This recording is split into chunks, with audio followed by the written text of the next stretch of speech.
Well, good morning. It's such an honor and a pleasure to be here this morning. My name is Esther. Some of you may know me as Kadash, and I'm going to tell you a little bit about my story. I'm going to go into more detail than what the scripture gives. So, as some of you may know, my real name is Hadash, and my cousin Mordecai calls me Esther instead, but he also calls me S. See, my parents died at a very young age, and I was so blessed to have my cousin take care of me and raise me as his own daughter. But I still miss my parents. I still long to want to be with my parents, but since I didn't have that was a really hard time for me to go through in my life. By the time I was in my late adolescent, early adulthood years, the word got around town very quickly that the king had no longer had a queen anymore, because his queen did not listen to him. He gave her a command and she didn't listen. And because of that, the king was now looking for a new queen. Just when I thought I was getting stable on my feet from the mourning over the loss of my parents, I found out that I could be taken away from the only family member that I had left. For some man I barely knew. Many of the girls from town, including myself, were deathly scared when the king's dispatches came and took us away, for we did not know what to expect.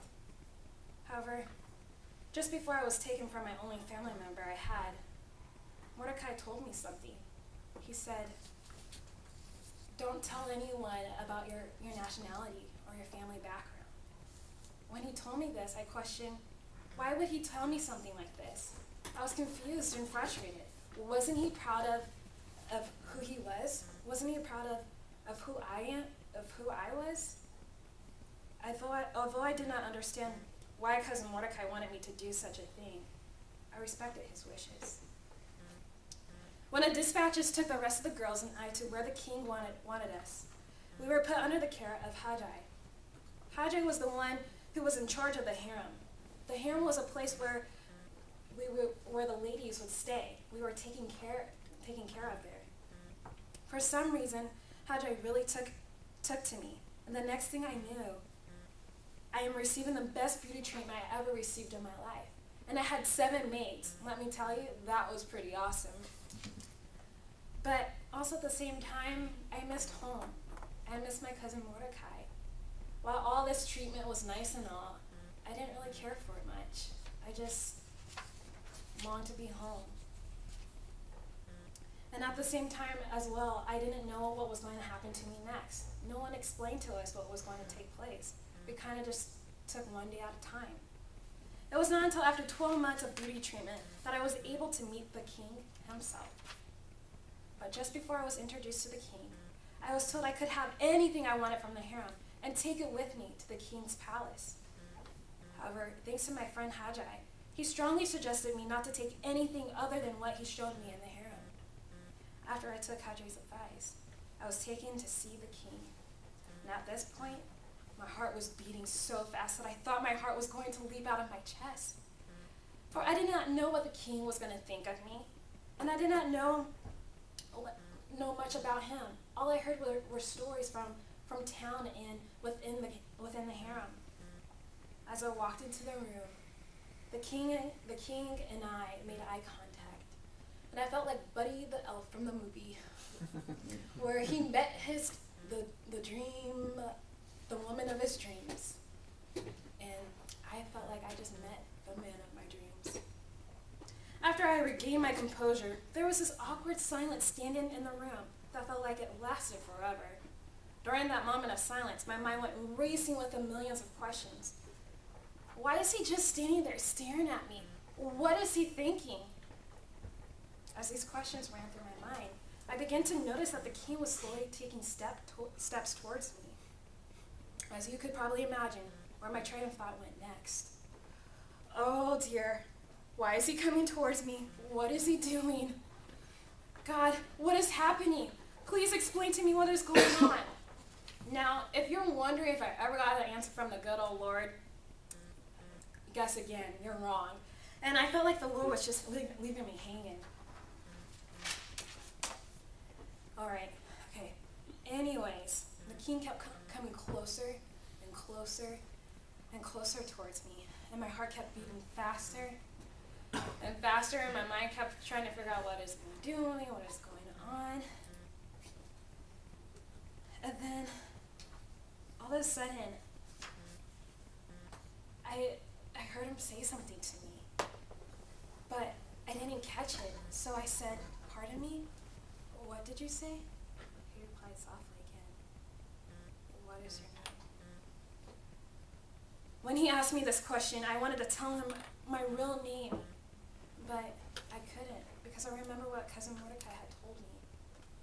So I said, "My name is Esther."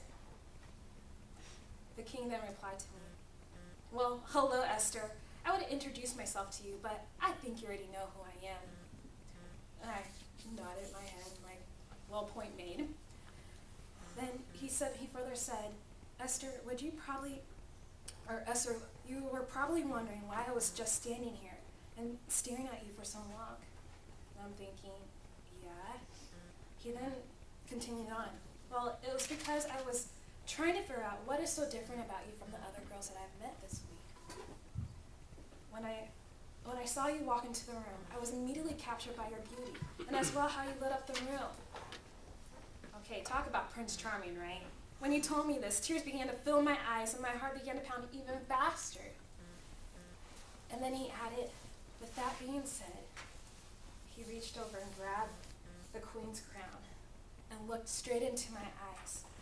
He said, "I would love to get to know you more and find out what it is about you that makes you so different from any other girl I've ever met in my life.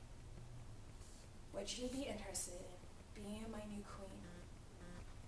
I couldn't believe my ears. Did the king just ask me to be his new queen? His new wife? I could not speak because I was so overjoyed that he would choose me, choose someone like me to be his new wife. So all I could do was just nod my head over and over again, indicating, yes, I would like to be your new queen. He then took the queen's crown and placed it upon my head and embraced me in his arms.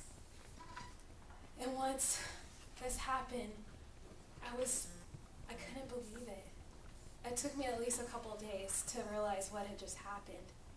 Once my cousin Mordecai heard the good news, he was just as overjoyed as I was because he has been praying for me since I was a little girl that God would provide me with a loving and caring husband. After about 3 months, the king and I got married. My cousin Mordecai came to me and informed me that Haman was plotting to destroy all the Jews. And my cousin Mordecai wanted me to appear before the king's presence to beg and plead before the king to save our people. But I told Mordecai, I said, "Mordecai, the king, his officials, and the people of the royal provinces will still all be in the inner court. And if I approach the king in the inner court without being summoned, the king has but one law, that is to put me to death. The only way my life could be spared is if the king himself extends his golden scepter. And the likely chances of that happening is unlikely." But then Mordecai replied to me saying, "Esther, I know that you're scared, but just because you are in the king's house does not mean you will escape. For if you remain silent at this time, relief and deliverance from the Jews will arise from another place, but you and your father's family will perish." After my cousin Mordecai told me this, I said to the good Lord, "Lord, if I let me get this right. If I do this, I could die. And if I don't do this, my father's family and I could die. So you really haven't left me a choice. But I'll just to really go with option A, that is to stand for you, to stand for my people." So then I told Mordecai, "Okay, I will do as you told me." And I said to him, "So go and gather all the Jews who are in Susa and fast for me for 3 days, and I and my maids will fast as you do. And when this is done, I will go to the king, even though it is against the law, and if I perish, I perish." On the 3rd day, I put my royal robes on and stood in the inner court of the palace, or of the place, in front of the king's hall. The king was sitting on his royal throne, and when he saw me, he was delighted to see me. And because he was delighted to see me, he held out his golden scepter. That was a huge relief for me at that time, but I knew I wasn't safe yet. Then the king asked me, what is your request?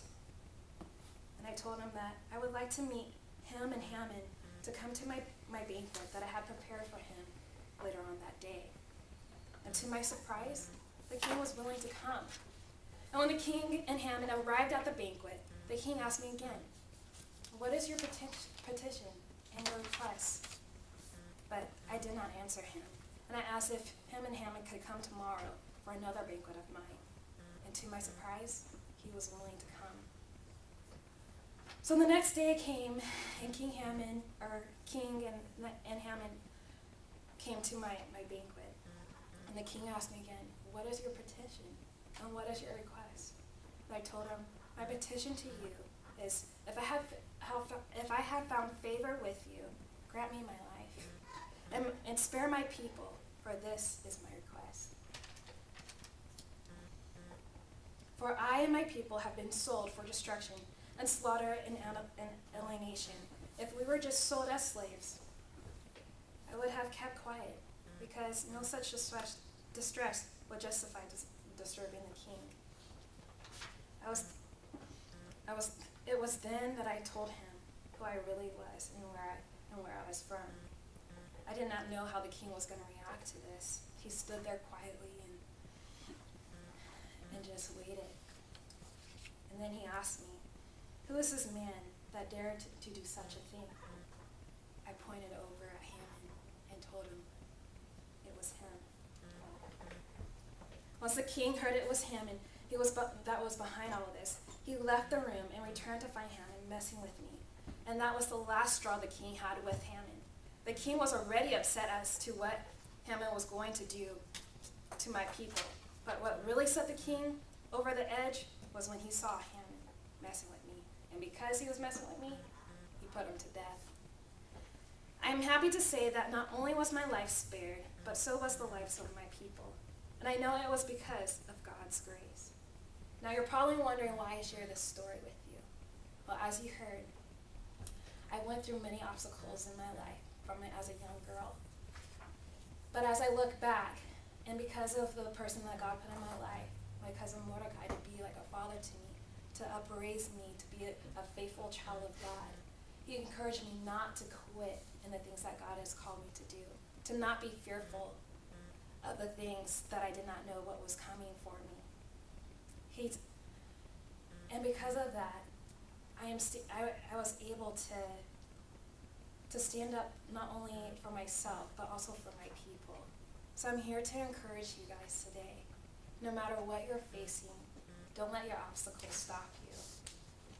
No matter what you've done in your past, don't let those things stop you. Don't let your fear stop you. Because with God, by trusting God and keeping your faith in Him, He'll guide you through.